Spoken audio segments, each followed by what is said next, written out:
ಅವ್ರ ಬಗ್ಗೆ ಪೊಲೀಸರ ಬಗ್ಗೆ ಇಲ್ಲಿ ಅನುಮಾನ ವ್ಯಕ್ತಪಡಿಸಿದ್ದಾರೆ ಇಂದ್ರಜಿತ್ ಲಂಕೇಶ್ ಅವರು. ಕೇವಲ ಡ್ರಗ್ಸ್ ಡೀಲ್ ಬಗ್ಗೆ ಮಾತ್ರ ಅಲ್ಲ, ಮತ್ತಷ್ಟು ಸ್ಫೋಟಕ ಹೇಳಿಕೆಯನ್ನ ಕೂಡ ಕೊಟ್ಟಿದ್ದಾರೆ. ಕೆಪಿಎಲ್ ಟೂರ್ನಮೆಂಟ್ ವೇಳೆ ಹನಿ ಟ್ರ್ಯಾಪ್ ವಿಚಾರವನ್ನ ಅವರು ಬಹಿರಂಗಪಡಿಸಿದ್ದಾರೆ.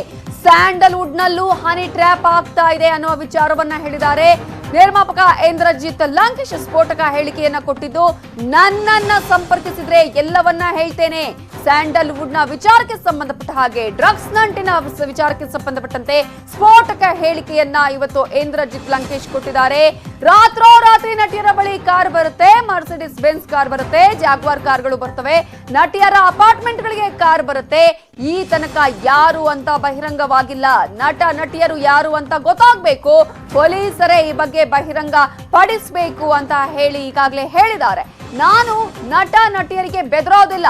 ನಟ ನಟಿಯರ ಹಿಂದೆ ರಾಜಕಾರಣಿಗಳಿದ್ದಾರೆ, ದೊಡ್ಡ ದೊಡ್ಡ ನಿರ್ದೇಶಕರಿದ್ದಾರೆ ಅಂತ ಹೇಳಿಕೆಯನ್ನ ಕೊಟ್ಟಿದ್ದಾರೆ ಇಂದ್ರಜಿತ್ ಲಂಕೇಶ್.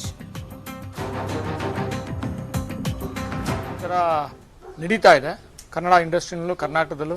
ನನ್ನ ಗಮನಕ್ಕೆ ಹಲವಾರು ಈ ಥರ ಪಾರ್ಟಿಗಳಲ್ಲಿ ಯುವ ನಟರು ಅನ್ನೋದಕ್ಕಿಂತ ಆಗಲೇ ಒಂದು 5-6 ಸಿನಿಮಾ ಮಾಡಿರೋಂಥ ನಟರು, ನಿರ್ದೇಶಕರು ಮತ್ತು ಹಲವಾರು ಇಂಡಸ್ಟ್ರಿಯ ಪತ್ರಕರ್ತರು ಇವರೆಲ್ಲ ಸೇರಿ ಒಂದು ರೇವ್ ಪಾರ್ಟಿ, ರಿಸಾರ್ಟಲ್ ಪಾರ್ಟಿ, ಆಮೇಲೆ ಈ ಥರ ಹಲವಾರು ಡ್ರಗ್ಸು, ಬರೀ ಈ ವೀಡಲ್ಲ ಮತ್ತು ಇನ್ಯಾವುದೂ ಅಲ್ಲ, ಹಲವಾರು ಡ್ರಗ್ಸ್ಗಳು ತೊಗೊಂಡಿದ್ದಾರೆ.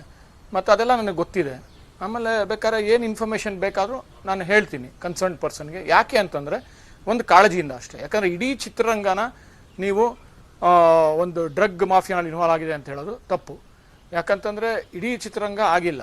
ಈ ಹಿಂದೆನೂ ಅಷ್ಟೇ ಇಡೀ ಚಿತ್ರರಂಗ ಈ KPL ಟೂರ್ನಮೆಂಟಲ್ಲಿ ಹನಿ ಟ್ರ್ಯಾಪಲ್ಲಿ ಇನ್ವಾಲ್ವ್ ಆಗಿದೆ ಅಂತ ಹೇಳಿದ್ವಿ. ಇಡೀ ಚಿತ್ರರಂಗ ಅಲ್ಲ, ಕೆಲವು ಜನ ಅದರಲ್ಲಿ ಹನಿ ಟ್ರ್ಯಾಪ್ ಇರ್ಬೋದು, ಅಥವಾ ಡ್ರಗ್ ಮಾಫಿಯಾ ಇರ್ಬೋದು, ಅಥವಾ ಡ್ರಗ್ ತಗೊಳ್ಳೋದಿರ್ಬೋದು, ಇಲ್ಲಾಂದ್ರೆ ಪ್ರಾಸ್ಟಿಟ್ಯೂಷನ್ ಇರ್ಬೋದು. ಇದೆಲ್ಲ ಡೆಫಿನೆಟ್ಲಿ ಇನ್ವಾಲ್ವ್ ಆಗಿದ್ದಾರೆ. ಆಮೇಲೆ ಎಲ್ಲರಿಗೂ ಗೊತ್ತಿದೆ.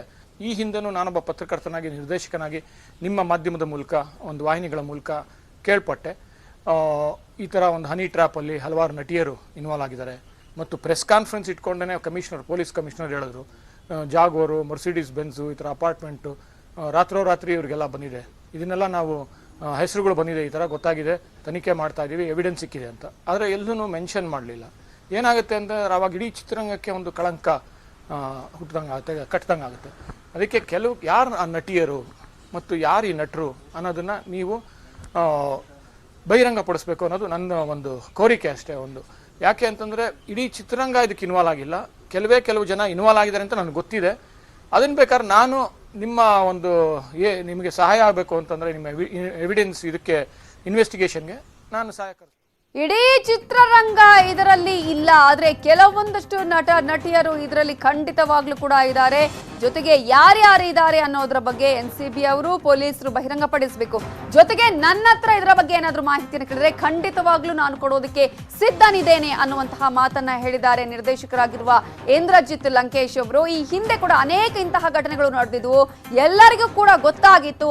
ಆದ್ರೂ ಕೂಡ ಆ ಪ್ರಕರಣಗಳಲ್ಲಿ ಪೊಲೀಸರು ಮೌನವಾಗಿದ್ದಾರೆ. ಯಾಕೆ? ಒಂದಷ್ಟು ರೇವ್ ಪಾರ್ಟಿಗಳು ನಡೆಯುತ್ತೆ, ಹೊಸ ಆಕ್ಟರ್ಸ್ಗಳು ಕೂಡ ಬರ್ತಾರೆ. ಅಂತಹ ಸಂದರ್ಭದಲ್ಲಿ ಹೆಸರು ಮಾಡೋದಕ್ಕೆ ಪಾರ್ಟಿಗಳ ಮೂಲಕ ಈ ಒಂದು ಜಾಲಕ್ಕೆ ಬೀಳ್ತಾರೆ ಅನ್ನುವಂತಹ ವಿಚಾರವನ್ನ ಹೇಳಿದ್ದಾರೆ. ಆದ್ರೆ ಇಡೀ ಚಿತ್ರರಂಗ ಈ ತರದ ಒಂದು ಜಾಲದಲ್ಲಿ ಇಲ್ಲ ಅನ್ನುವಂತಹ ವಿಚಾರವನ್ನ ನಿರ್ದೇಶಕರಾಗಿರುವ ಇಂದ್ರಜಿತ್ ಲಂಕೇಶ್ ಅವರು ಹೇಳ್ತಾರೆ. ಆದ್ರೆ ಅನೇಕ ಘಟನೆಗಳು ನಮ್ಮ ಕಣ್ಣ ಮುಂದೆ ಇದೆ, ಯಾರ್ಯಾರ ಹೆಸರುಗಳು ಬಂದಿದೆ ಅದರಲ್ಲಿ ಅದೆಲ್ಲವೂ ಕೂಡ ಬಹಿರಂಗವಾಗಿದೆ.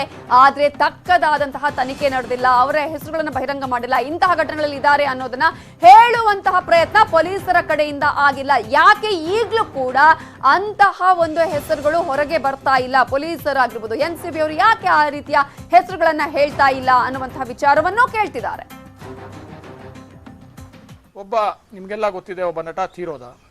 ಆ ನಟ ತೀರೋದಾಗ ನಮ್ಗೆಲ್ಲರಿಗೂ ದುಃಖ ಆಯಿತು, ಒಬ್ಬ ಯುವ ನಟ ಹಿಂಗೆ ತೀರೋದ ಅಂತ. ಆದರೆ ಪೋಸ್ಟ್ ಮಾರ್ಟಮ್ ಮಾಡಿದ್ರ? ಪೋಸ್ಟ್ ಮಾರ್ಟಮ್ ಯಾಕೆ ಮಾಡಲಿಲ್ಲ? ಪೋಸ್ಟ್ ಮಾರ್ಟಮ್ ಮಾಡದೇ ಇರೋದಕ್ಕೆ ಯಾರ್ಯಾರು ಕಾರಣರು? ರಾಜಕಾರಣಿಗಳೆಲ್ಲ ಕಾರಣರಾಗಿದ್ರು.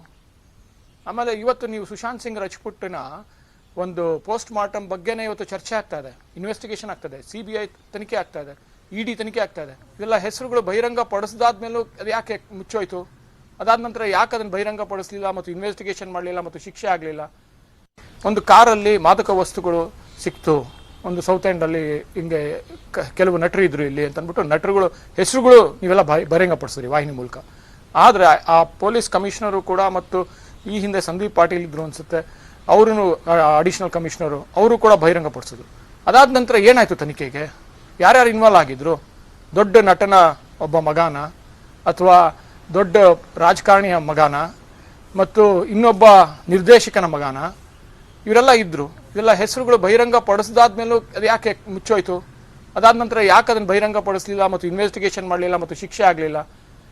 ಈ ಥರದಕ್ಕೆ ನಾನು ಹೇಳ್ತಾ ಇರೋದು. ನಾನು ಈ ಕೆಲವರು ನಟರು 2-3 ಪಿಕ್ಚರ್ ಮಾಡಿದವರು ರೇವ್ ಪಾರ್ಟಿ ಮಾಡ್ತಾ ಇದ್ದಾರೆ ಮತ್ತು ಈ ಥರ ಹಲವಾರು ನಟಿಯರು ಪ್ರಾಸ್ಟಿಟ್ಯೂಷನ್ ಇನ್ವಾಲ್ವ್ ಆಗಿದ್ದಾರೆ ಅಂತ ನಾನು ನಿಮ್ಮ ಚಾನಲ್ ಮುಂದೆನೇ ಹೇಳ್ತೀನಿ ಬೇಕಾದ್ರೆ.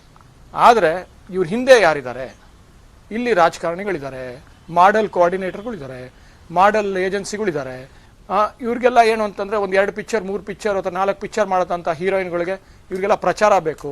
ಪ್ರಚಾರ ಆದ ನಂತರ ಇವರಿಗೆ ಅಲ್ಲಿ ಒಂದು ಪ್ರಚಾರ ಸಿಕ್ತಾದ ನಂತರ ಕಾಂಟ್ಯಾಕ್ಟ್ಸ್ಗಳು ಸಿಗುತ್ತೆ. ಕಾಂಟ್ಯಾಕ್ಟ್ ಸಿಕ್ಕಿದ ತಕ್ಷಣ ಈ ಥರ ಜಾಗ್ವಾರ್ ಕಾರ್ಗಳು ಬರುತ್ತೆ, ಮರ್ಸಿಡೀಸ್ ಬರುತ್ತೆ ಮತ್ತು ಅಪಾರ್ಟ್ಮೆಂಟ್ಗಳು ಬರುತ್ತೆ.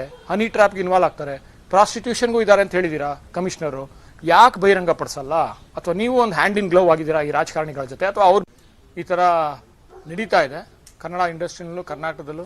ನನ್ನ ಗಮನಕ್ಕೆ ಹಲವಾರು ಈ ಥರ ಪಾರ್ಟಿಗಳಲ್ಲಿ ಯುವ ನಟರು ಅನ್ನೋದಕ್ಕಿಂತ ಆಗಲೇ ಒಂದು 5-6 ಸಿನಿಮಾ ಮಾಡಿರೋಂಥ ನಟರು, ನಿರ್ದೇಶಕರು ಮತ್ತು ಹಲವಾರು ಇಂಡಸ್ಟ್ರಿಯ ಪತ್ರಕರ್ತರು ಇವರೆಲ್ಲ ಸೇರಿ ಒಂದು ರೇವ್ ಪಾರ್ಟಿ, ರಿಸಾರ್ಟಲ್ ಪಾರ್ಟಿ, ಆಮೇಲೆ ಈ ಥರ ಹಲವಾರು ಡ್ರಗ್ಸು, ಬರೀ ಈ ವೀಡಲ್ಲ ಮತ್ತು ಇನ್ಯಾವುದೂ ಅಲ್ಲ, ಹಲವಾರು ಡ್ರಗ್ಸ್ಗಳು ತೊಗೊಂಡಿದ್ದಾರೆ ಮತ್ತು ಅದೆಲ್ಲ ನನಗೆ ಗೊತ್ತಿದೆ.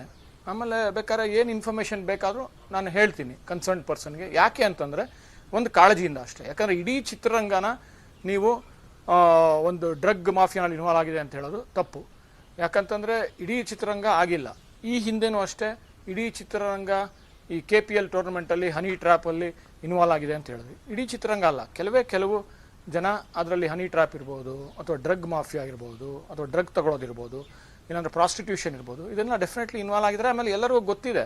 ಈ ಹಿಂದೆನೂ ನಾನೊಬ್ಬ ಪತ್ರಕರ್ತನಾಗಿ, ನಿರ್ದೇಶಕನಾಗಿ ನಿಮ್ಮ ಮಾಧ್ಯಮದ ಮೂಲಕ, ಒಂದು ವಾಹಿನಿಗಳ ಮೂಲಕ ಕೇಳ್ಪಟ್ಟೆ, ಈ ಥರ ಒಂದು ಹನಿ ಟ್ರ್ಯಾಪಲ್ಲಿ ಹಲವಾರು ನಟಿಯರು ಇನ್ವಾಲ್ವ್ ಆಗಿದ್ದಾರೆ.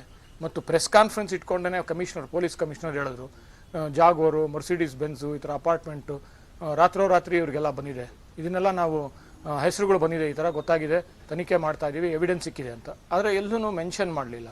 ಏನಾಗುತ್ತೆ ಅಂದರೆ ಆವಾಗ ಇಡೀ ಚಿತ್ರರಂಗಕ್ಕೆ ಒಂದು ಕಳಂಕ ಹುಟ್ಟಿದಂಗೆ ಆಗುತ್ತೆ, ಕಟ್ಟಿದಂಗೆ ಆಗುತ್ತೆ. ಅದಕ್ಕೆ ಯಾರು ಆ ನಟಿಯರು ಮತ್ತು ಯಾರು ಈ ನಟರು ಅನ್ನೋದನ್ನು ನೀವು ಬಹಿರಂಗ ಪಡಿಸ್ಬೇಕು ಅನ್ನೋದು ನನ್ನ ಒಂದು ಕೋರಿಕೆ ಅಷ್ಟೇ. ಯಾಕೆ ಅಂತಂದರೆ ಇಡೀ ಚಿತ್ರರಂಗ ಇದಕ್ಕೆ ಇನ್ವಾಲ್ವ್ ಆಗಿಲ್ಲ, ಕೆಲವು ಜನ ಇನ್ವಾಲ್ವ್ ಆಗಿದ್ದಾರೆ ಅಂತ ನನಗೆ ಗೊತ್ತಿದೆ. ಅದನ್ನು ಬೇಕಾದ್ರೆ ನಾನು ನಿಮ್ಮ ಒಂದು ನಿಮಗೆ ಸಹಾಯ ಆಗಬೇಕು ಅಂತಂದರೆ ನಿಮ್ಮ ಎವಿಡೆನ್ಸ್ ಇದಕ್ಕೆ ಇನ್ವೆಸ್ಟಿಗೇಷನ್ಗೆ ನಾನು ಸಹಕರಿಸ್ತೀನಿ ಡೆಫಿನೆಟ್ಲಿ. ಈ ಥರ ನಡೀತಾ ಇದೆ ಕನ್ನಡ ಇಂಡಸ್ಟ್ರಿನಲ್ಲೂ ಕರ್ನಾಟಕದಲ್ಲೂ.